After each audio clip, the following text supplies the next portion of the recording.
السلام علیکم۔ آج میں آپ کے ساتھ ایک بہت ہی اچھی اسٹوری شیئر کرنے جا رہی ہوں جس کا نام ہے جنت کی مٹی۔ ایک دیہاتی نے گارے مٹی سے اپنا گھر بنایا۔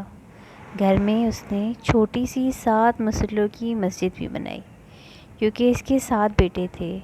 تعمیر مکمل ہوئی تو اس نے بیٹوں کو بلایا اور کہا کہ میں چاہتا ہوں کہ مسجد کی لپائی جنت کی مٹی سے کروں۔ تم سب بھائی جاؤ اور جنت کی مٹی تلاش کر کے لاؤ۔ بیٹے پریشان ہو گئے کہ جنت کی مٹی کہاں سے لائیں۔ باپ کا حکم تھا۔ 6 بیٹے ڈھونڈنے نکل کھڑے ہوئے، جبکہ 7واں بیٹا جو سب سے چھوٹا تھا وہ بیمار تھا، گھر پہ ہی رہا۔ بھائی شام کو تھکے ہارے خالی ہاتھ لوٹے تو کیا دیکھتے ہیں کہ چھوٹا بھائی بوری میں مٹی بھر کر بیٹھا ہے۔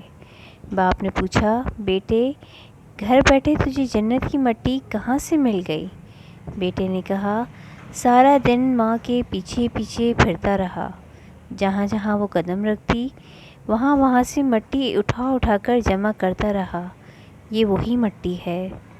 واقعی ماں کے قدموں تلے جنت ہے تو اس کی قدموں تلے مٹی بھی جنت کی مٹی ہی ہوئی نا۔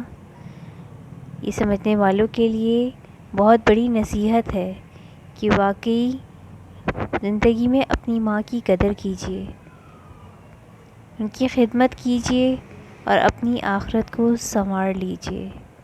ماں کی دعا زندگی سنوار دیتی ہے۔ اگلی ویڈیو میں آپ سے ملتی ہوں، جب تک کے لیے اجازت دیجیے۔ اللہ حافظ۔